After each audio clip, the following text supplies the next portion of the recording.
ये बात तब की है जब मैं यानी विक्की और मेरा दोस्त महेश, हम दोनों अपने दोस्त विनोद की शादी में उसके गांव जा रहे थे।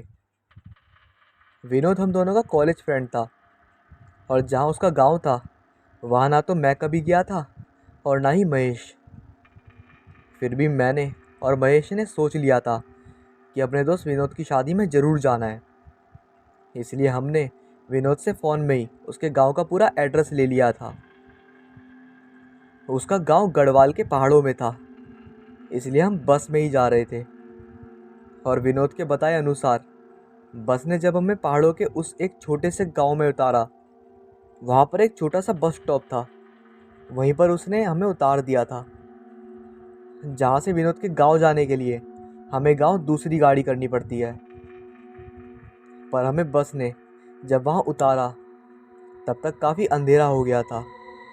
रात के लगभग उस समय 8 या 9 बज रहे होंगे, पर अंधेरा काफ़ी घना था। लेकिन हमने जैसे ही उस बस स्टॉप में इधर उधर देखा तो वहाँ आसपास कोई भी गाड़ी या कोई भी इंसान नहीं दिख रहा था। पर हमें विनोद ने तो बताया था कि हमारे बस से नीचे उतरते ही कोई ना कोई टैक्सी वहाँ मिल जाएगी, पर यहाँ तो दूर दूर तक कोई इंसान भी नहीं दिख रहा था। फिर उसके बस मैंने तुरंत महेश से कहा, अरे यार, यहाँ तो कोई नहीं दिख रहा, तू जरा विनोद को कॉल तो कर। मेरी बात सुनकर महेश ने तुरंत विनोद को कॉल लगाया, पर उसका फ़ोन स्विच ऑफ जा रहा था। उसके 3-4 बार कोशिश करने पर भी विनोद का फ़ोन नहीं लग रहा था। तो उसने मुझसे कहा, अबे भाई, विनोद का फ़ोन तो स्विच ऑफ है, अब क्या करें? विनोद के अलावा और किसी का नंबर भी तो नहीं है हमारे पास। महेश की बात सुनकर मैंने कहा, चल यार, थोड़ा आगे चल कर देखते हैं, क्या पता कोई टैक्सी या कोई आदमी रास्ता पूछने के लिए मिल जाए। मेरे इतना बोलने के बाद हम दोनों पैदल ही बस स्टॉप से आगे की तरफ जाने लगे। हम दोनों पैदल चलते चलते लगभग 1 किलोमीटर तक आगे निकल गए थे, पर हमें अभी तक वहाँ कोई भी इंसान नहीं दिखाई दिया था। तभी हम थोड़ा और आगे गए। तभी हमने देखा हमारे आगे से एक खच्चर वाला आ रहा था। उसके पास आते ही मैंने उस खच्चर वाले से कहा, अरे भैया, ये कंचनपुरा कहाँ है? मेरी बात सुनकर वो खच्चर वाला रुका और बोला, कंचनपुर? कंचनपुर नाम तो सुना है। हाँ, याद है। कंचनपुरे तो यहाँ से सीधा जाओगे तो यहाँ से लगभग 15 किलोमीटर दूर पड़ेगा। उसकी बात ख़त्म होते ही महेश ने कहा, अरे भैया, यहाँ आसपास कोई टैक्सी वैक्सी मिल जाएगी क्या? फिर उस खच्चर वाले ने कहा, वो 1 किलोमीटर पीछे जो बस स्टॉप है ना, वहाँ क्या पता मिल जाए। फिर मैंने कहा, अरे यार, अभी तो वहीं से आ रहे हैं, पर कोई भी टैक्सी नहीं थी।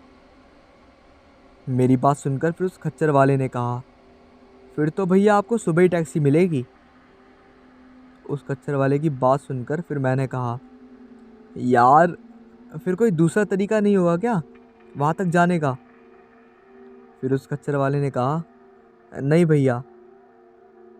फिर तुरंत महेश ने कहा, भाई, यहाँ कोई आसपास ऐसी जगह नहीं है जहाँ हम रात भर रुक सकें? इस पर फिर उस खच्चर वाले ने कहा, वो यहाँ से थोड़ा थोड़ा ही आगे एक होटल है, वहाँ पर आप देख सकते हैं। उसकी बात सुनकर मैंने कहा, पर क्या? फिर उस कच्चर वाले ने कहा, पर यही कि लोग कहते हैं कि वो होटल कुछ सही नहीं है। उसकी बात ख़त्म होते ही मैंने फिर कहा, सही नहीं है? मतलब भाई, हम कुछ समझे नहीं। फिर उस खच्चर वाले ने कहा, यही कि भैया, लोग कहते हैं कि वो होटल भूतिया है और वहाँ जल्दी से कोई नहीं जाता। उसकी बात सुनकर महेश हंसने लगा और हंसते हुए कहा, अबे यार भाई, तू तू भी इन बातों पे यकीन करता है? इन भूतों की बात कर रहा है, ये भूत वूत कुछ होते हैं?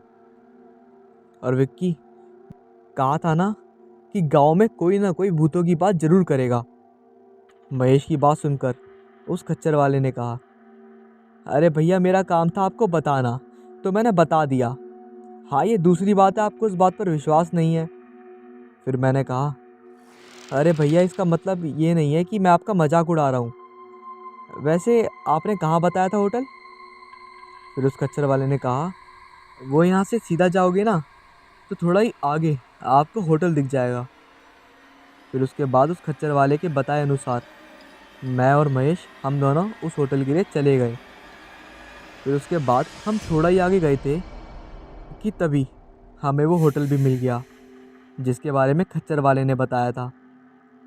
पर हम जैसे ही वहाँ पहुँचे तो हमने देखा कि वो होटल देखने में काफ़ी पुराना लग रहा था। उस होटल को देखकर महेश ने कहा, "हम्म, अरे भाई, काश ये होटल बाहर से जैसा दिख रहा था वैसा अंदर से ना हो, क्योंकि वो होटल बाहर से देखने में काफ़ी पुराना और गंदा लग रहा था।" फिर उसके बाद मैंने कहा, भाई मुझे तो ये होटल सच में हॉन्टेड लग रहा है। मेरी बात सुनकर महेश ने कहा, अबे भाई, तू यहाँ भी उस खच्चर वाले की बातों में आ रहा है। चल देखते हैं कोई कमरा है भी या नहीं, क्योंकि हमें तो बस रात बितानी है। फिर उसके बाद हम दोनों उस होटल के अंदर जैसे ही गए तो जो हमने देखा उसे देखकर हम दोनों की आंखें फटी की फटी रह गईं, क्योंकि होटल अंदर से काफ़ी गंदा और पुराना था। उसे देखकर ऐसा लग रहा था जैसे इस होटल में कई दिनों से साफ़ सफाई भी नहीं हुई हो। मैं और महेश यही सोच रहे थे, आखिर कोई इसमें कैसे रह सकता है, क्योंकि उस हॉस्टल के अंदर एक अजीब तरह की गंध थी। फिर भी हम दोनों होटल के अंदर गए और होटल के अंदर इधर उधर देखने लगे, पर इस होटल के अंदर हमें कोई भी नज़र नहीं आ रहा था। और उस होटल में एक अजीब तरह की शांति थी जो मुझे कहीं ना कहीं चुभ रही थी। तभी महेश ने मुझसे कहा, विकी ये होटल है या कबाड़ खाना? चल यार बाहर कोई दूसरा होटल ढूंढते हैं। फिर मैंने कहा, अबे भाई, इतनी मुश्किल से तो ये होटल मिला है, नहीं तो यहाँ होटल तो दूर की बात, आसपास कोई घर भी ना दिख रहा। हम दोनों यही सब बातें कर रहे थे, तभी हमारे पीछे से एक आवाज़ आई, हाँ जी सर, मैं आपकी क्या मदद कर सकता हूँ?" आवाज़ सुनकर हमने तुरंत पीछे मुड़ के देखा तो हमारे पीछे 35 से 40 साल का एक आदमी खड़ा हुआ था, और उसके कपड़े देखकर ऐसा लग रहा था जैसे वो इस होटल का मैनेजर हो। फिर उसके बाद वो आदमी हमारे पास चल के आया और बोला, बोलिए सर, मैं आपकी क्या मदद कर सकता हूँ? फिर मैंने कहा, भैया क्या कोई रूम खाली होगा यहाँ पर? मेरी बात ख़त्म होते ही महेश ने मेरे कानों में कहा, अबे भाई, इसमें सारे ही रूम खाली हैं। तभी मैंने अपनी कोनी से महेश को हल्का सा मारा और धीरे से कहा, अबे चुप। तभी उस होटल के मैनेजर ने कहा, हाँ मिल जाएगा। फिर उसके बाद उससे कमरे की बात करने के बाद वो आदमी हमें कमरे तक ले गया। फिर उसके बाद हम कमरे जाकर सीधा लेट गए, क्योंकि हम दोनों काफ़ी थक चुके थे और थोड़ी देर में हमारी आंखें भी लग गई। फिर ना जाने कितनी देर बाद मेरी आंख खुली तो मैंने देखा महेश बिस्तर पर उठकर बैठा हुआ था। तभी मैंने महेश से कहा, क्या हुआ भाई, तुझे नींद नहीं आ रही क्या? फिर उसके बाद महेश ने मेरी तरफ देखा और कहा, भाई ध्यान से सुन, शायद कोई टॉयलेट के अंदर है। महेश की बात सुनकर मैं भी सुनने की कोशिश करने लगा तो मुझे भी ऐसा लगने लगा जैसे कोई टॉयलेट के अंदर हो।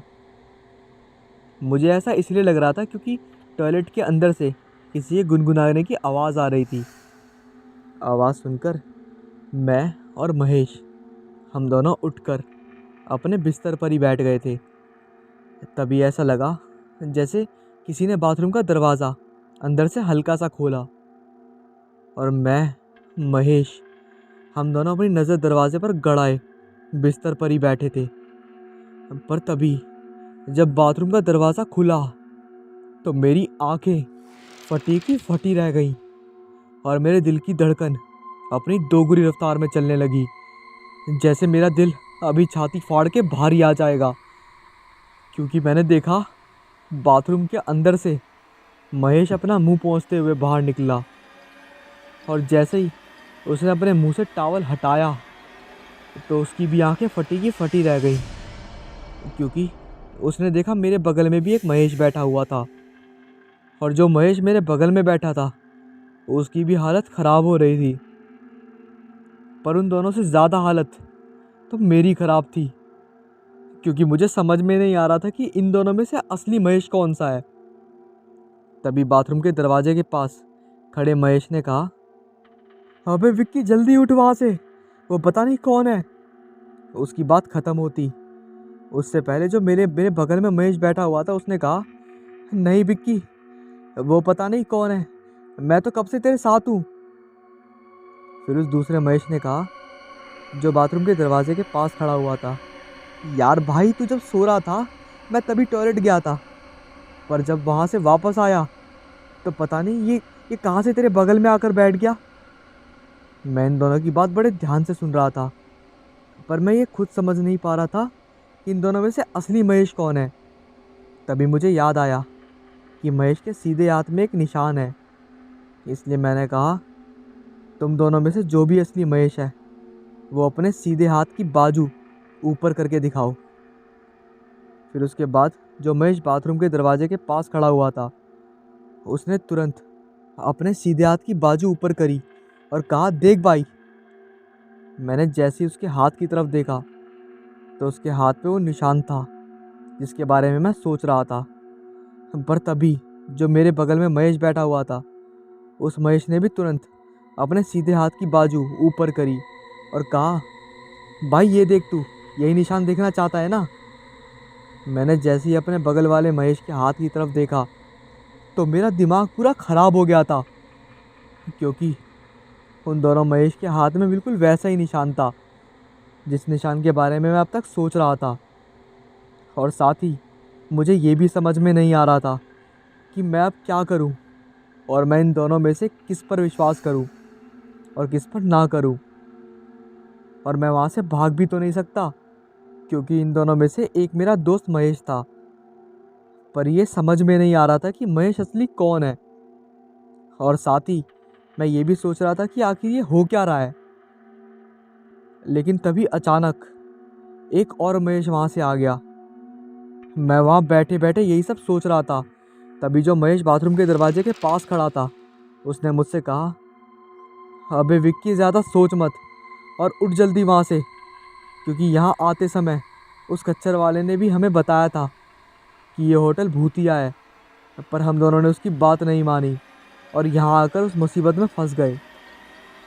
उस महेश की बात ख़त्म होती उससे पहले ही जो महेश मेरे बगल में बैठा था उसने कहा, विक्की मुझे तो लगता है ये वही भूत है जिसकी वो खच्चर वाला बात कर रहा था। पर मैं अब और ज़्यादा घबरा गया था, क्योंकि इन दोनों में से एक तो महेश था और दूसरा इस होटल का भूत। मैं ये सब सोच रहा था, तभी जो महेश बाथरूम के दरवाजे के पास खड़ा था उसने कहा, विक्की जो तेरे बगल में बैठा है उससे पूछ कि तेरे को घर में किस नाम से बुलाते हैं। उस महेश ने जैसे ही ये कहा तभी जो महेश मेरे बगल में बैठा हुआ था उसने कहा, विक्की इसकी बात मत सुन, ये तुझे फालतू की बातों में फंसा रहा है। मुझे शायद अब समझ में आने लगा था कि इनमें से असली महेश कौन है। पर तभी जो महेश बाथरूम के दरवाजे के पास खड़ा हुआ था उसने कहा, विक्की बातों में तो ये तुझे फंसा रहा है, इससे पूछ, अभी फैसला हो जाएगा कौन है असली और कौन है नकली। महेश की बात अब मुझे समझ तो आ गई थी, पर मैं यही सोच रहा था कि एकदम से पूछना भी सही नहीं होगा, क्योंकि जो महेश का रूप लेकर मेरे बगल में बैठा हुआ था वो और भी कुछ कर सकता है। पर तभी जो मेरे बगल में महेश बैठा हुआ था उसने कहा, अबे विक्की उठ और चल जल्दी, हमारा यहाँ रुकना ज़्यादा सही नहीं है। फिर मैंने अपनी चुप्पी तोड़ते हुए कहा, महेश तू बता ना कि मुझे घर में किस नाम से बुलाते हैं। पर जो महेश मेरे बगल में बैठा था उसने पहले तो कुछ नहीं कहा, पर थोड़ी देर बाद उसने कहा, अबे विक्की तू मुझ पे शक कर रहा है क्या। फिर मैंने कहा, ना भाई शक नहीं कर रहा हूँ, पर तू बता ना। फिर मैं बिल्कुल शक नहीं करूँगा। फिर मेरी बात ख़त्म होते ही जो महेश बाथरूम के दरवाजे के पास खड़ा हुआ था उसने कहा, देखा विक्की, इसे पता ही नहीं है तो ये तुझे क्या बताएगा। अब उठ जल्दी वहाँ से। फिर उस दूसरे महेश ने कहा, ना भाई, मुझे पता है, अभी याद नहीं आ रहा, पर भाई मैं ही महेश हूँ, और उठ और चल मेरे साथ। उसके इतना कहते ही मैं तुरंत अपने बिस्तर से उतरा और तुरंत भागता हुआ उस महेश के पास गया जो बाथरूम के दरवाजे के पास खड़ा हुआ था। फिर इसके बाद हम दोनों तुरंत भागते हुए उस कमरे से निकले और सीधा उस हॉस्टल से बाहर निकले। पर वो दूसरा वाला महेश भी उठकर हमारे पीछे आने लगा और पीछे से ही आवाज़ लगाते हुए बोल रहा था, अबे विक्की रुक, मैं ही असली महेश हूँ, तू गलती कर रहा है। पर हम दोनों उसकी आवाज़ को अनसुना करते हुए भागे जा रहे थे और भागते भागते सीधा हम होटल के दरवाजे तक पहुँचे। तो हमने जैसे ही दरवाज़ा खोलने की कोशिश करी तो पता चला कि शायद किसी ने दरवाज़ा बाहर से बंद कर दिया था, क्योंकि हमारे पूरी जान से कोशिश लगाने के बाद भी दरवाज़ा नहीं खुल रहा था। पर तभी हमारे पीछे से उस दूसरे महेश ने कहा, विक्की तू मुझे अकेले छोड़कर क्यों जा रहा है? तू कैसा दोस्त है विक्की? मेरी बात का यकीन कर और आजा मेरे साथ। मुझे यहाँ से बाहर जाने का रास्ता पता है, और वैसे भी ये तुझे नहीं बचा पाएगा। बस मैं ही तुझे यहाँ से निकाल सकता हूँ, क्योंकि मैं ही असली महेश हूँ भाई, विश्वास कर और आजा मेरी तरफ। और दोनों साथ में बाहर निकलेंगे। ये पता नहीं कौन है और पता नहीं है तेरे साथ क्या करेगा। वो लगातार बार बार बोले जा रहा था और मुझे अपने पास बुला रहा था। पर तभी मेरे साथ वाले महेश ने कहा, विक्की वो देख खिड़की, उसे ही तोड़कर बाहर जाते हैं। फिर उसके बाद हम दोनों तुरंत खिड़की के पास गए और पास में ही कुर्सी रखी थी, उसे उठाकर खिड़की में फेंक कर मारी, जिससे वो खिड़की तुरंत टूट गई और दूसरा वाला महेश अंदर ही रह गया।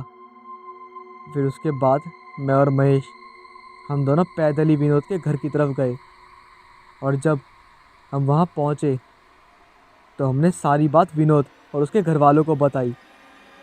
तो विनोद के पिताजी ने हमें बताया कि अगर मैं गलती से भी उस दूसरे वाले महेश पर विश्वास कर लेता तो हम दोनों मारे जाते, क्योंकि उस होटल में जो भूत है वो पहले अपने ऊपर विश्वास कराता है, फिर उसके बाद मारता है।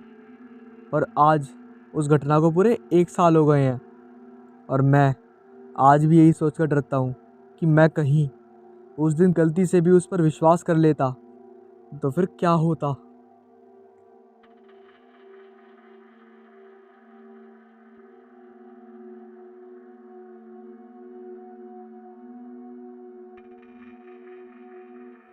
कहीं मैंने सुना था कि आत्मा होती है और वह अपने आसपास मौजूद हो सकती हैं। दोस्तों, ये बात लगभग 15 साल पुरानी है। हम विटलपुर गांव में रहने के लिए आए थे। ऐसे में यहाँ एक किराए के मकान में रहने वाले थे। पिताजी की नौकरी के लिए हमें हमेशा नई नई जगह पर जाकर रहने का मौका मिला। मेरे पिताजी शिक्षा विभाग में कार्यरत थे। नया गांव, नए लोगों को मिलने का अवसर मिलता। ये गांव भी कुछ बहुत बड़ा नहीं था। बीच में गांव और आजू बाजू सारे खेत थे। गांव हाईवे से कुछ 4 मील भर की दूरी पर था। सभी यहाँ पर किसानी करते थे। यहाँ एक स्कूल था जिसमें मैंने दाखिला दिया। ये स्कूल गांव से बाहर था, खेतों के बीच में ही था। हम जब से इस गांव में रहने आए थे तब से भूतों के बारे में बहुत बातें हो रही थीं और बहुत बातें हमने सुनी थी, पर कभी भी देखा नहीं था। इसलिए हम भी उसको मजाक में सुन लेते थे। अब ठंड चालू हो गई थी। छोटा गांव होने से लोग जल्दी खा के सो जाते थे। कुछ लोग रात को आग जलाकर रखते ताकि घर को गर्म रख सकें। वैसे उस वक्त स्मार्टफोन नहीं थे और ना ही इंटरनेट था। लोगों के पास टीवी के अलावा कोई दूसरा साधन नहीं था मनोरंजन का। वो अमावस की रात थी। हम भी जल्दी खा के सोने जा रहे थे, तभी बाहर शोर सुनाई दिया। लोग खेतों की तरफ भागने लगे। हम भी पीछे गए। तभी हमारा मकान मालिक आया और बोला, बाबू कोई गहरा संकट आने वाला है। पिताजी बोले, क्यों, क्या हुआ, क्या हुआ है वहाँ? घर का मालिक बोला, बाबू तुम पढ़े लिखे हो, नहीं समझ पाओगे, विश्वास नहीं होगा तुम्हें। तभी वहाँ किसान राम आया। किसान राम घर मालिक के खेतों पे काम करता था। आके बोला, पुजारी ने सपने में कुछ देखा और सारे गांव का चक्कर लगा रहा है, सारे गांव को मंत्रों से बांध दिया है उसने। मेरी तो नींद उड़ गई थी। क्या ऐसे भी कुछ होता है? मतलब मंत्रों से गांव को बांधना? सुनने में अजीब लगता है, लेकिन बाहर आकर देखा तो ना मानते हुए भी यकीन करना पड़ा। देखा कि दूर से खेतों में जलती आग जा रही थी। सब लोग डरे हुए थे, ना जाने कल क्या होने वाला था। हम सब वापस घर लौट आए, पर मन में एक ही सवाल था कि ऐसा क्या हुआ कि पुजारी को ऐसे करना पड़ा। सुबह सब मंदिर गए तो मैं भी गया। मंदिर के दरवाजे पे देखा कि पुजारी के आसपास लोग बैठे हुए हैं। पुजारी बार बार पूछे जाने पर एक ही बात कर रहा था, स्कूल, स्कूल, स्कूल, इसका क्या मतलब है? यही सवाल था सबको। अभी लग रहा था कि पुजारी नहीं बचेगा। डॉक्टर को बुलाने कोई गया था, पर तब तक देर हो चुकी थी। पुजारी नहीं रहा। उसका कोई सगा तो था नहीं, इसलिए उसको कोई देखने नहीं आने वाला था। तो सबने मिलके उसका आखिरी संस्कार कर दिया। उसका क्रियाक्रम करके सब वापस घर पहुंचे तो शाम हो चुकी थी। सबको एक ही सवाल खाए जा रहा था कि स्कूल का मतलब क्या है, जो पुजारी बोल रहा था। ये जो पुजारी था काफ़ी ज्ञानी था। लोगों की बीमारियां जड़ी बूटी से ठीक करता था। कुछ एक लोगों के तो भूत भी भगाए थे इसने। इसलिए पुजारी की बात सब लोग मानते थे। उसने जो किया था गांव के भले के लिए किया था। दिन बीतते गए और पुरानी बातें भूलकर सब अपने कामों में लग गए। गर्मी के दिन थे। शाम को स्कूल में साहब लोगों की पार्टी थी। मेरे पिताजी भी जाने वाले थे। मैं उनके साथ गया, उनका ड्राइवर बन के। हाँ, पिताजी को बाइक चलानी नहीं आती थी, तो कहीं जाना होता था तो मुझे साथ ले जाते। रात बहुत हो चुकी थी। हम सब खाना खा के वहाँ से निकले। चलते चलते किसी ने पुजारी की बात छेड़ दी। सबने उसको हंसते हुए टाल दिया और खाने की तारीफ करते अपने घरों की ओर चल दिए। सुबह जल्दी उठना था स्कूल के लिए, सो मैं भी जल्दी सो गया। सुबह उठे तो और हल्ला था। कल जिसने हम सब के लिए खाना बनाया वो आदमी रात को अपने सामान के साथ स्कूल में सो गया था और वो मर गया। हमको लगा कि स्कूल में होगा, पर उसकी लाश उसके घर के छत पे मिली। वो वहाँ कैसे पहुँचा पता नहीं। पुलिस आई। खोजबीन करने के बाद सब चले गए। इधर स्कूल के मेन गेट के नीचे वाली सीढ़ियों पे खून से लकीर खींची हुई थी। किसी ने जानबूझ के किया होगा, ऐसे हम सब सोच रहे थे। पर वो खाना बनाने वाला कैसे मरा, ये बात इतने साल बीत जाने के बाद अभी भी राज है। इस बात को साल बीत गया। एक रोज़ हम जब शहर गए थे, मेरे छोटे भाई की तबीयत कुछ ठीक नहीं थी। बस स्टॉप पे रात को आखिरी बस आके रुक गई। हम लोग वहाँ पर उतरकर कुछ 4 मील पैदल चले होंगे। वैसे ये कोई पहली बार नहीं था। हम पहले भी यहाँ उतरकर पैदल गांव तक जा चुके थे। पर आज बारिश हो रही थी, बिजली भी नहीं थी। यहाँ बिजली जाना बहुत आम बात थी। पिताजी ने छोटी टॉर्च सामने पकड़ के मुझे, मेरी माँ को चलने को कहा। हम सब पिताजी के पीछे चल रहे थे। अमावस की रात थी और मुझे याद है जब पुजारी मरा था वो भी अमावस की ही रात थी। कहते हैं कि अगर अमावस की रात और रात की कुछ घड़ियों का बहुत गहरा संबंध होता है। इसी में भूत पिशाच बहुत ताकतवर होते हैं। अपनी अधूरी इच्छा को पूर्ण करने वो निकल जाते हैं और उनके रास्ते में जो आड़े आता है उसको वो नुकसान पहुंचाते हैं। लेकिन ये सब बातें सुनी सुनाई हैं। मेरी दादी भी ऐसे ही हम सबको कहानियाँ सुनाती थी। तो अंधेरे में रास्ता निकलते हम आगे बढ़ रहे थे। रास्ता कीचड़ से भरा था। शायद रास्ते का काम चालू था। स्कूल आते ही पिताजी चौंक गए। माँ ने पूछा, क्या हुआ? पिताजी धीरे से बोले, वो देख, आवाज मत कर।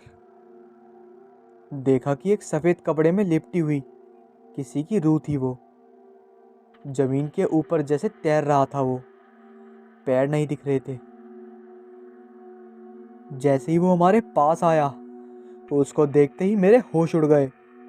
उसका चेहरा इतना भयानक था कि मेरी सांसें अटक गई। माँ, पिताजी साथ में थे, इसलिए शायद मैं होश में था, वरना मैं तो मर ही गया था। लगा कि हम सब मरने वाले हैं। पिताजी और माँ भगवान का नाम ले रहे थे। छोटा भाई रो रहा था और मैं भी। कुछ समझ नहीं आ रहा था। हम आगे जाने की कोशिश कर रहे थे कि यहाँ से जैसे तैसे भाग जाएं, पर जा नहीं पा रहे थे। हमको बांध दिया था वहाँ।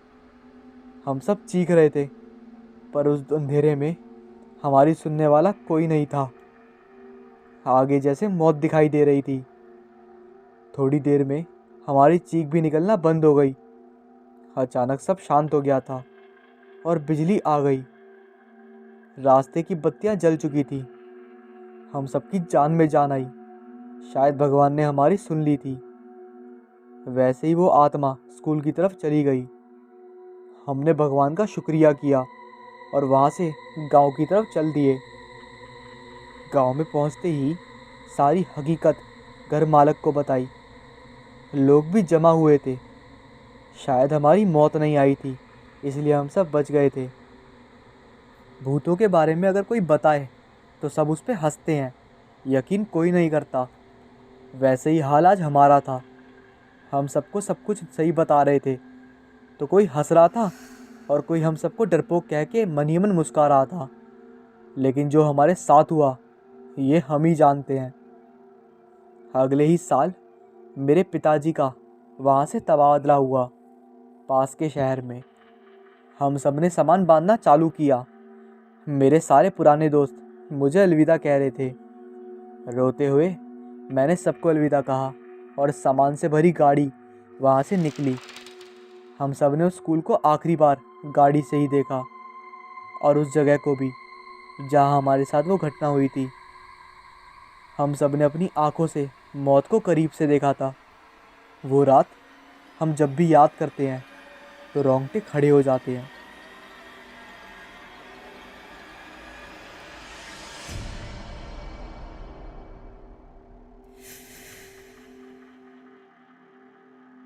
हमारे जंगलों में ऐसे बहुत से राज दफन हैं जिनको अगर खोला जाए तो कयामत आ जाए। इन्हीं में से जब कुछ राज चाहकर भी दफन नहीं हो पाते और जब वो बाहर आते हैं तो लोगों का जीना मुश्किल हो जाता है। महाराष्ट्र के पूर्वीय प्रदेश, जहाँ बहुत घना जंगल है, ये बात वहीं की है। बड़े शहरों में तो समाज काफ़ी सुधर चुका है, लेकिन यहाँ आदिवासी जमात के लोग आज भी पूजा पाठ, बलि देना, इन सब बातों पे यकीन करते हैं और उनका फ़ायदा लेने वाले उनको इसी में डुबा के रखते हैं। जहाँ शिक्षा और ज्ञान की कमी हो वहाँ फिर और क्या ही होगा। घने से जंगल में बसा एक गांव, उमरिया। यहाँ ना डॉक्टर का कोई अता पता है और ना ही कोई ज्ञान का। यहाँ का ज्ञान सारा के सारा बाबा लोगों के पास है। वही लोगों को बहला फुसला कर लूट रहे थे। लेकिन कुछ ऐसे ही हुआ कि इस गांव में एक के बाद एक मौतें होने लगी, या यूं कहो कि लोग गायब होने लगे। ना कोई खबर और ना कोई पता ठिकाना। घर वाले लापता लोगों को ढूंढते और थककर उसको भूल भी जाते। ऐसा कुछ चल रहा था उमरिया गांव में। शशि की लड़की बहुत बीमार थी। महीने हो गए वो खटिया से उठी नहीं थी। क्या हुआ था ये तो बस वो वैद्य ही जानता था, लेकिन खुल के कभी कोई कुछ नहीं बोलता था। घर का जो भी बचा कुचा सब दांव पर लग चुका था, लेकिन शशि की लड़की में कोई बदलाव नहीं आया था। वो जैसे अब मरने का इंतज़ार कर रही थी। एक दिन शशि, उसकी बीवी और बेटी वैद के घर गए थे। वैद बोला, शशि तेरी लड़की को कोई भयंकर बीमारी लगती है। मुझे लगता है कि ये सारे गांव में फैल जाएगी। तुम दोनों भी दूर रहो इससे, तुम दोनों भी मर जाओगे। ऐसे सुनते ही शशि की बीवी रखमा अपनी बेटी को सीने से लगाकर रोने लगी। शशि को भी अब रोना रोका नहीं जा रहा था। वो मुंह छुपा के रोने लगा। बेचारे करते भी तो क्या। वैद आगे कहता है, मुझे तो लगता है ये अब कुछ दिन की मेहमान है, लेकिन ये जल्दी मर जाए तो गांव का कल्याण होगा, वरना ये महामारी फैला देगी। मेरे पास एक दवाई है जो इसको देते ही कुछ ही समय में मर जाएगी। तुम भी बचोगे और सारा गांव भी। कहो तो मैं दे दूँ इसको। ऐसा सुनते ही शशि अपनी लड़की को गोद में उठा लेता है। अरे हैवान वैद, तुझे अकल है क्या? मैं खुद अपनी बच्ची को मार दूं? ये पाप लेकर मैं कैसे जीऊंगा? तू कोई वैद नहीं, कसाई है कसाई। इतना बोल के शशि और उसकी बीवी घर की ओर चल दिए। आंखों से बहते आंसू थमने का नाम नहीं ले रहे थे। 12 साल की बच्ची बीमारी से बिल्कुल आधी हो गई थी। ना कुछ खाती थी, ना उसका वजन बढ़ता। शशि उसको लेकर घर की तरफ जाने लगा। बीच में घना जंगल पड़ता था। उस रास्ते से निकलते हुए वो शाम होते अब घर पहुंचने वाले थे। सूरज अब डूब चुका था, लेकिन उनका घर नहीं आया था। अचानक शशि के कान में कोई फूंक मार के चला गया। ऐसे लगा। वो कुछ देर के लिए रुका, फिर कुछ नहीं है सोच के आगे बढ़ा। अंधेरा काफ़ी हो चुका था। ऊपर आसमान की तरफ देखकर रास्ता खोज रहे थे वो लोग।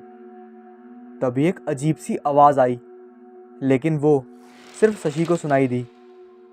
अपनी बच्ची को ठीक करना चाहता है। वो आवाज़ बहुत ही डरावनी सी थी, मानो कितने सारे कौवे एक साथ चिल्ला रहे हो। अगर हाँ, तो कल रात को सामने के टीले के पास आ जाना। और वो आवाज़ अचानक से गायब हुई। शशि ने अपनी बीवी से पूछा, तुमने कुछ सुना?" उसने ना में जवाब दिया। घर जाकर शशि उसी के बारे में सोच रहा था।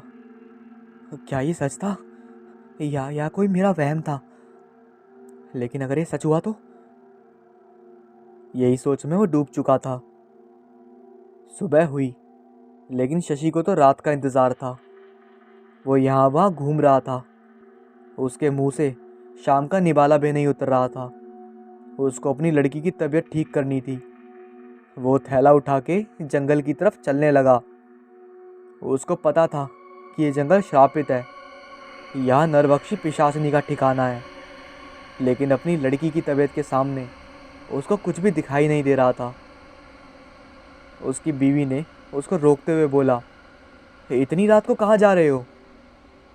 शशि ने कहा, मैंने सुना है उस पहाड़ी पे कोई नया बाबा आया है, बहुत पहुंचा हुआ है, उससे मिलकर आता हूँ, शायद कुछ फ़ायदा हो।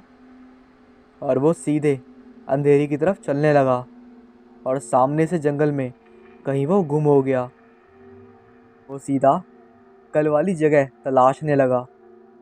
वो उस टीले के पास पहुंचा और उसने आवाज़ लगाई, मैं आ गया हूँ, मेरी लड़की को ठीक करने का कोई उपाय बताओ। मुझे पता था तू आएगा। वही भयंकर आवाज़ अब बहुत ही ज़्यादा ज़ोर से सुनाई दे रही थी। अब वो सामने प्रकट हो गई। वो भयंकर रूप में जर्मी के ऊपर ही उड़ रही थी। सड़े मांस की गंध आने लगी थी। उसका डरावना काला रूप देखकर शशि के पसीने छूटने लगे, हाथ पांव कांपने लगे, क्योंकि वो एक पिशाचनी थी। तू डर मत, मैं तेरी लड़की को ठीक कर दूंगी, लेकिन तुझे मेरा एक काम करना होगा। बोल, मंजूर है तो मैं आगे बोलूँगी। पिशाचनी की ये बात सुनकर शशि बोल पड़ा, अगर मेरी बच्ची ठीक हो जाए तो मैं सब कुछ करने को तैयार हूँ। पिशाचनी आगे कहती है, कल यहाँ एक बकरे की बलि देनी होगी। तू उसको मारेगा और यहाँ ज़मीन में गाड़ के चला जाएगा। इतना तुझे करना है, तेरी बच्ची ठीक हो जाएगी। इतनी सी बात है। इसलिए शशि वहाँ से भागता हुआ घर पहुँचता है और दूसरी रात को सब सो जाने के बाद घर का एक बकरा अपने कंधे पे लाद कर जंगल में चला जाता है। वहाँ जाकर उस बकरे की बलि देकर गड्ढे में दफन कर घर चला जाता है। यहाँ घर पहुँचते ही देखकर चौंक जाता है। उसको अपनी आंखों पर यकीन नहीं होता। उसकी लड़की उठकर खाना खा रही होती है। वो ये देखकर खुशी से झूम उठता है। वो भी साथ में बैठकर खाना खाता है। सुबह फिर से शशि उस जंगल में जाकर उस पिशाचिनी का शुक्रिया अदा करने का सोचता है। वहाँ पहुँचते ही वो पिशाचिनी एकदम से प्रकट होती है। भयंकर मांस के सड़ने की गंध और कोए का चिल्लाना, आ गया तू, मैंने अपना काम कर दिया, लेकिन अगली अमावस्या को मुझे एक बलि चाहिए यहीं पर, लेकिन इस बार इंसान की। शशि सुन के डर जाता है और हकलाते हुए कहता है, "अ, मैं इंसान को नहीं मार सकता, मुझे माफ़ कर दो। सुन शशि, तेरी लड़की मेरी वजह से ठीक हुई है। अगर तू मुझे बलि लाकर नहीं देता तो मैं तुझे मार दूंगी या फिर तेरी बच्ची को। बलि तो तुझे देनी ही होगी, सोच ले। पिशाचनी चिल्लाकर गायब हो जाती है। शशि घर आकर सोच में पड़ जाता है। अपनी बच्ची को चलते फिरते देखकर वो अपने सारे गम भूल जाता है। देखते देखते अमावस्या की रात आती है। नरबलि देना कोई आम बात नहीं है, ये शशि जानता था। किसी को गांव में खबर ना हो, इसलिए गांव में आए एक भिखारी को खाने का लालच देकर वो वहाँ जंगल में लेके जाता है। कुल्हाड़ी के एक ही घाव में उसको मौत के हवाले कर देता है। वही गड्ढा करके उसको गाड़ देता है। इधर वो घर आकर देखता है कि उसकी लड़की एकदम से ठीक हो गई है। शशि की ये सब हरकतें उसकी बीवी ने चुपके से देख ली थी। वो सब जान चुकी थी, लेकिन कुछ बोली नहीं। उसकी लड़की ठीक हो गई थी। उसकी खुशी का ठिकाना नहीं था। लेकिन दिन प्रतिदिन शशि बदल रहा था। सीधा इंसान अब हर अमावस्या को वो इंसानों को मार रहा था। लोगों को शक ना हो इसलिए दूसरे गांव से लोगों को गायब कर रहा था। आसपास के सभी गांव में लोगों के गायब होने का सिलसिला चालू हुआ। शशि ऐसे लोगों को मारता था जो समाज के लिए खतरा थे या जो लोग दूसरों को परेशान करते थे। इस वजह से लोग भी जरा शांति से थे कि दुष्ट लोग ही मर रहे थे। और इधर शशि भी मैं समाज की मदद कर रहा हूँ इस खुशी में जी रहा था। ऐसे करते महीनों और साल बीत गए। अब शशि की लड़की की शादी की उम्र हो चुकी थी। नरभक्षी पिशाचनी को अब हमेशा से नए शिकार के खाने की आदत पड़ गई थी। लेकिन जैसे ही शशि की लड़की की शादी की खबर उसको लगी, वो गुस्से से तिलमिला उठी। वो सीधा शशि के घर पहुंची। सब उसको देखकर घर के बाहर निकल गए। उसका भयंकर काला रूप और सड़े मांस की गंध ने सबको वहां से भगा दिया। लोग अब शशि को शक की निगाह से देखने लगे। ये कौन है, ये पूछने लगे। घर पहुंचकर पिशाचिनी ने शशि से कहा, तेरी लड़की मेरी अमानत है, तू इसको किसी और को नहीं दे सकता। और उसकी शादी हो गई तो उस पर मेरा वश नहीं चलेगा। मैं ऐसा होने नहीं दूंगी, उसको मार दूंगी। पिशाचिनी को पता था कि अगर शादी हो गई तो शशि उसको शिकार देना बंद कर सकता है। शशि उसके सामने रोता है और लड़की की जान की भीख मांगता है। उस पर पिशाचिनी कहती है, मुझे एक नौजवान की बलि चाहिए। ये जो तेरा जमाई है ना, जो तेरा जमाई होने वाला है, उसकी बलि चाहिए। ये अच्छा आदमी नहीं है। उससे तेरी लड़की की शादी मत कर, वो उसको मार डालेगा। मैंने भविष्य देख लिया है। शशि उसकी बातों में आ जाता है और पूजा करने के बहाने अपने होने वाले जगाई को जंगल में लेके जाता है और कुल्हाड़ी से उस पर वार करके उसे मार डालता है।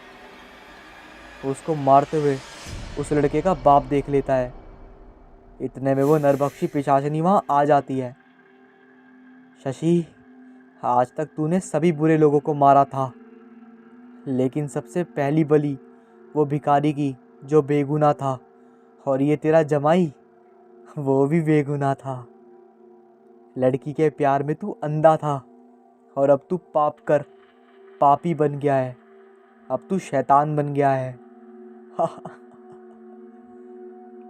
वो शैतानी दर्दनाक हंसी चारों तरफ गूंज रही थी। पीछे से जमाई का बाप शशि पे टूट पड़ता है। ये देखकर पिशाचनी जमाई के बाप के शरीर में प्रवेश करती है और शशि को मार डालती है। और शशि के मरने के बाद उसके शरीर से निकल जाती है। ये सब देख के जमाई का बाप कुछ समझ नहीं पाता। क्या हुआ ये सोचता रहता है। अब वो भी खूनी बन गया था। अपने लड़के की लाश के पास बैठ के रोने लगता है। तभी पिशाचनी की आवाज़ आती है, तू अगर अपने लड़के को जिंदा देखना चाहता है, अगर हाँ, तो शशि की लाश को गड्ढे में डाल के दफन कर दो और मुझे हर अमावस की रात को एक इंसान की बलि ला कर दो।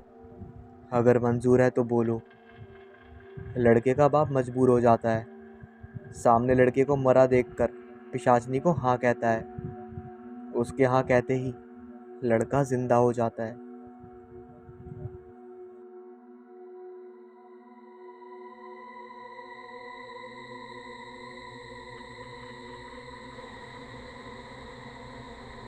विनोद, ऐसे मत करो। पहले बच्चों को बाहर निकालो पानी से, और तुम भी जल्दी निकलो।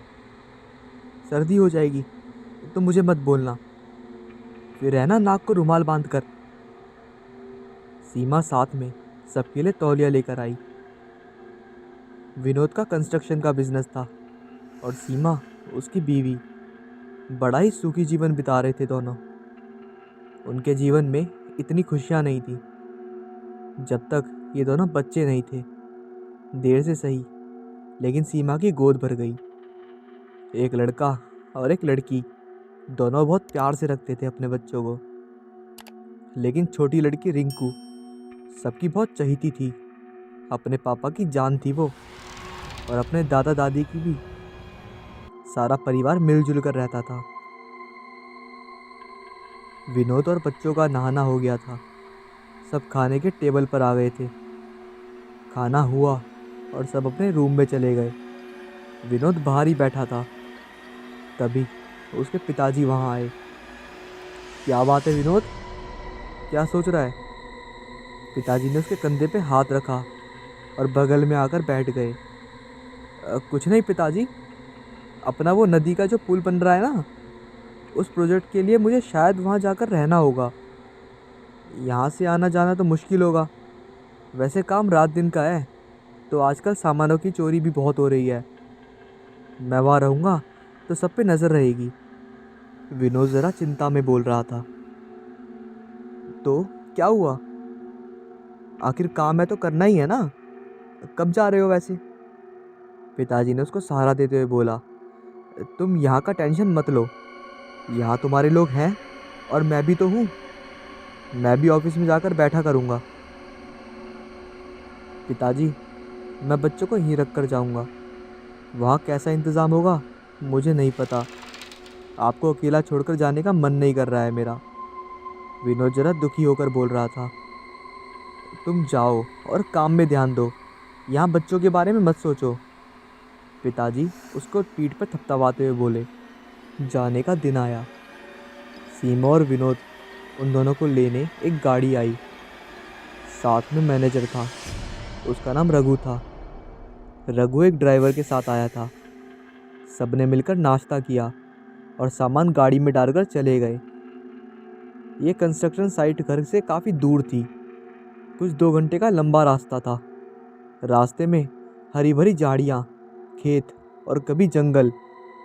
सीमा को ये सब देखकर काफ़ी अच्छा लग रहा था। बहुत दिन हुए थे वो भी बाहर निकली नहीं थी। मैनेजर ने वहाँ एक ज़मींदार की हवेली किराए पे ली थी। बंद थी तो सस्ते में मिल गई। गेट के अंदर आते ही नंदू और कमला दोनों भागते हुए आए। नंदू यहाँ सफाई का काम करता था और कमला रसोई और घर की सफाई करती थी। वो दोनों हवेली के गेट के पास बने घर में रहते थे। नंदू भागते हुए आया और गाड़ी से सामान निकालकर अंदर चला गया। कमला कुछ सामान हाथ में लेकर सीमा को घर दिखाने लगी। सीमा को घर बहुत पसंद आया। शहर में रहने वालों को वैसे ऐसी जगह बहुत अच्छा लगती है। आते ही विनोद को फ़ोन आया। वो मैनेजर के साथ उसी गाड़ी में बैठकर साइड पे चले गए। यहाँ सीमा पूरा घर देखकर बहुत खुश हो गई थी। उसने और कमला ने मिलकर खाना बना लिया था।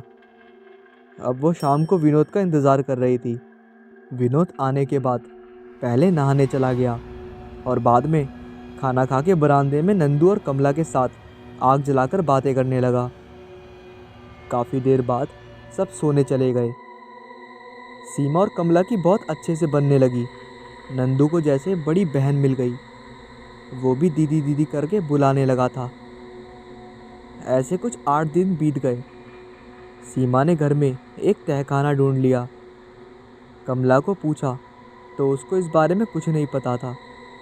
लेकिन कमला ने सीमा को बोला, दीदी ऐसे पुराने तहखानों में आत्माएं होती हैं, मैंने टीवी में देखा है। इस पर सीमा जोर से हंस पड़ी। धत पगली, भूत प्रेत कुछ नहीं होते, चलो देख कर आते हैं। दोनों अंदर गईं। वहाँ बहुत धूल थी, लेकिन काम का कुछ भी सामान नहीं था सिवाय एक के। एक कंगल मिला था पुराने ज़माने का। सीमा को बहुत पसंद आया। वो यहाँ के ज़मींदार के बहू का था, ऐसा कमला ने कहा। कमला ने पहले तो सीमा को रखने से मना किया, लेकिन सीमा की जिद के आगे वो कुछ ना कर सकी। उसने वो कंगन सोनार से साफ करवा के सीमा को दे दिया। बस उसी दिन से विनोद और सीमा के जीवन में भूत चाल आ गया। विनोद कभी कभी तो रात को देर से आने लगा था। वहाँ काम जोर से चल रहा था। उसको काम के अलावा अब कुछ सूझ ही नहीं रहा था। एक बार विनोद को रात को आते हुए देर हो गई थी। उसने सीमा को फ़ोन करके खाना खाकर सोने के लिए कह दिया था। वो जब घर आया तो रात के कुछ 2:30 बज रहे थे। नंदू ने गेट खोला और वो जाकर सो गया। घर के अंदर जाते ही विनोद को उसके बाथरूम में से चूड़ियों की आवाज़ आने लगी। उसने ज़्यादा ध्यान नहीं दिया। वो फ्रेश होने गया तो वहाँ कोई नहीं था। बाद में उसने खाना खाया और अपने रूम में चला गया। अंदर जाकर देखा तो सीमा अपनी जगह पर सोई हुई थी। उसने उसे बिना जगाए खुद सो गया। लेकिन अचानक उसकी नींद खुली। उसको दर्द से चिल्लाने की आवाज़ और रोने की आवाज़ आने लगी। उसने आंखें खोली तो सीमा बेड पे नहीं थी। आवाज़ बाथरूम से आ रही थी। देखा कि सीमा वहाँ नीचे गिरी थी, दर्द से चिल्ला रही थी। विनोद ने उसको उठाकर बेड पर रखा। वो एक हाथ में वही पुराना सा कंगन पहने थी। विनोद को ज़रा अजीब लगा। सीमा कभी कंगन नहीं पहनती थी। सुबह होने के बाद विनोद ने सीमा से कल रात के बारे में पूछा, लेकिन सीमा को रात का कुछ भी याद नहीं था। लेकिन वो ज़रा बीमार सी लग रही थी। विनोद ने पूछा, सीमा तुम ठीक हो ना? डॉक्टर के पास चलना है क्या? सीमा ने ना कहते हुए अपना मन काम में लगाया। दूसरे दिन गांव में बाज़ार लगता था। विनोद ने कहा, कमला दीदी को बाज़ार लेकर जाना, उनका मन भी बना रहेगा। और तुम्हें भी कुछ चाहिए तो वो दीदी से मांग लेना, वो तुम्हें खरीद देंगी। कमला ने हंसते हुए हाँ कहा। विनोद अपने काम पर चला गया, लेकिन उसको सीमा का मूड थोड़ा अलग लग रहा था। साइट पे जाकर भी उसका मन काम में नहीं लग रहा था। वो एक जगह बैठकर सोचने लगा कि वो रात को मुझे वहम हुआ था या वो सच में कुछ था। इधर सीमा तैयारी करके कमला के साथ बाजार चले गई। विनोद ने ऑफिस की गाड़ी भेजी थी। नंदू को घर की रखवाली में रख के गए थे। सीमा ने गांव का बाजार देखा ही नहीं था। वो एक जगह बैठकर सोचने लगा कि वो रात को मुझे वहम हुआ था या वो सच सच था। इधर सीमा तैयारी कर कमला के साथ बाजार चले गई। विनोद ने ऑफिस की गाड़ी भेजी थी। नंदू को घर की रखवाली में रख के गए थे। सीमा ने गांव का बाजार देखा नहीं था। उसने ढेर सारा सामान खरीदा। कमला के लिए चूड़ी और कुछ कपड़े खरीदे।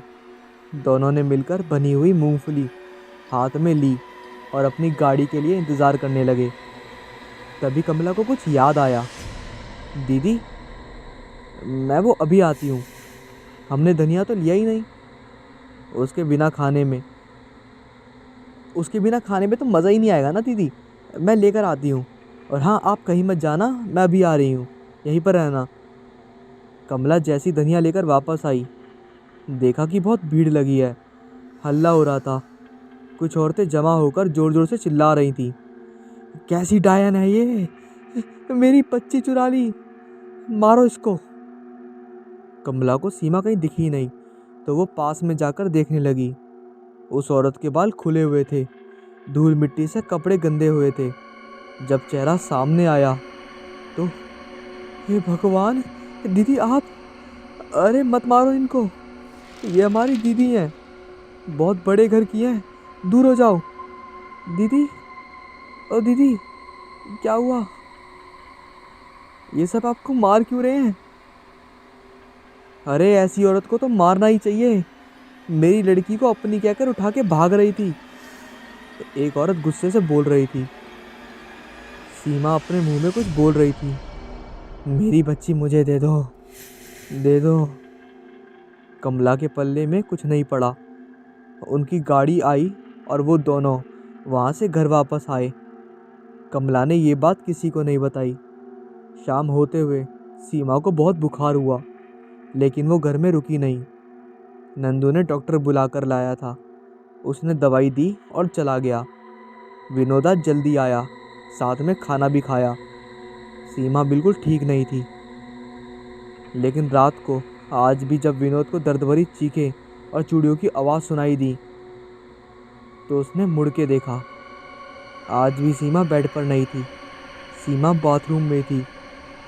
लेकिन जब विनोद उसको लेने गया तो सीमा ने एकदम डरावनी आवाज़ में पलटकर जवाब दिया, हे, दूर हो जा।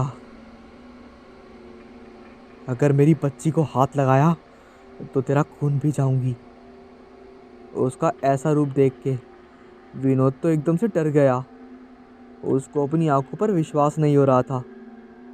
उसने चीखना चालू कर दिया, नंदू, जल्दी आओ। नंदू और कमला भागते हुए आए। सीमा को डरावना रूप देखकर उनकी भी सांसें रुक गईं। उसके बाल खुले हुए थे, आंखें खून से लाल थीं, चेहरा इतना भयानक, उस पर कटने के जले हुए निशान थे। कमला अक्का, तू इसमें मत आ। तुझसे और नंदू से मेरी कोई दुश्मनी नहीं है। मुझे मेरी बेटी दे दो, मैं यहाँ से चली जाऊंगी। ऐसे बोलकर सीमा रोने लगी और बेहोश हो गई। कमला ये देख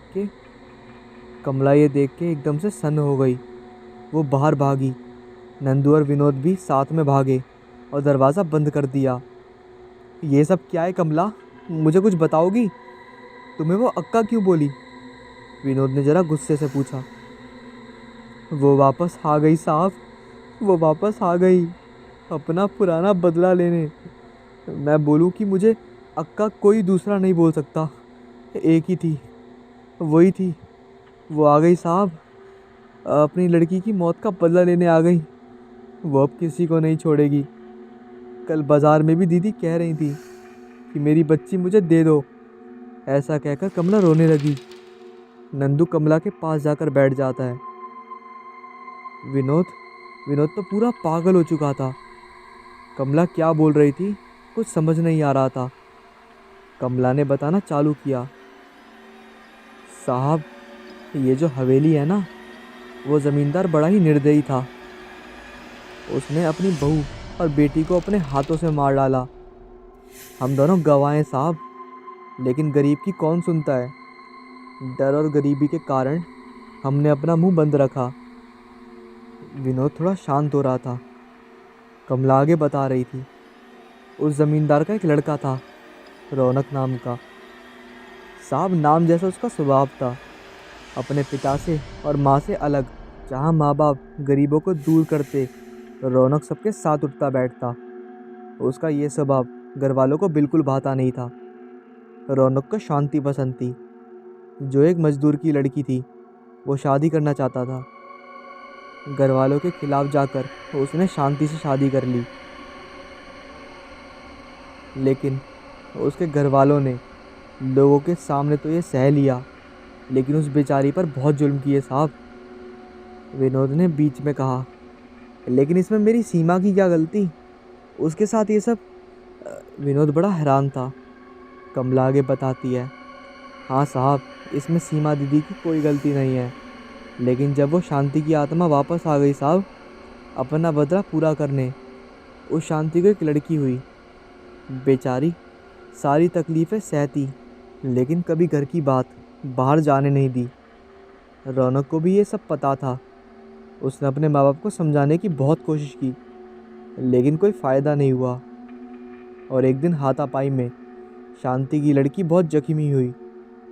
डॉक्टर से ना मिलने के कारण वो बेचारी नहीं बच पाई।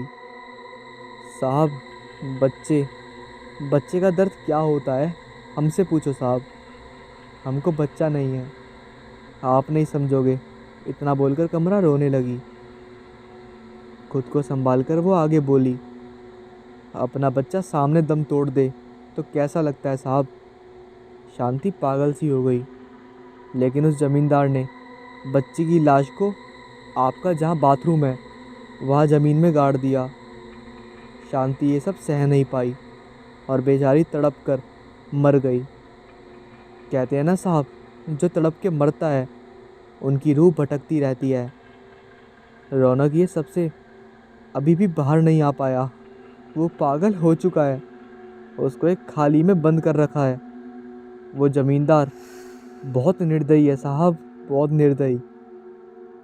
बहुत प्यार करता था रौनक अपनी शांति से और बच्ची से। उस बेरहम ज़मींदार ने शांति की लाश को भी कहीं गायब कर दिया। उसकी लाश किसी को नहीं मिली साहब, किसी को भी नहीं। ये सब सुन के विनोद सुनता रह गया। कैसे है ये लोग, और अब मैं अपनी बीवी को कैसे बचाऊं, यही सब सोच में पड़ गया। सुबह होते ही नंदू के एक तांत्रिक को ले आया। उन्होंने समझाया। ये सब सुन के विनोद सन्न सा रह गया। कैसे हैं ये लोग, और अब मैं अपनी बीवी को कैसे बचाऊं, यही सब सोच में पड़ गया। सुबह होते ही नंदू एक तांत्रिक बाबा को ले आया। उन्होंने समस्या का हल बताया। शांति की आत्मा को मुक्ति देने के लिए पहले शांति को कहाँ गायब किया है वो देखना पड़ेगा। विनोद ने पुलिस में रिपोर्ट दर्ज की। विनोद ऐसे लोगों को ठीक करना जानता था। पुलिस ने जमींदार और उसकी बीवी को नंदू और कमला के बयान पे हिरासत में लिया। शांति को उसने खेत में दफनाया था। उस तांत्रिक ने खेत में खुदवा के शांति की अस्थियां बाहर निकलवाई। बाद में हवेली में जाकर बाथरूम में खुदाई करवाई। शांति और उसकी बच्ची की अस्थियां साथ में अग्नि के हवाले किया। उन दोनों को मुक्ति मिल चुकी थी। इधर सीमा कमरे में बंद थी। उसको धीरे धीरे होश आ रहा था। शांति की रूह अब सीमा को छोड़ चुकी थी और इनकी ज़िंदगी में अब पहले की तरह खुशहाली आ चुकी थी।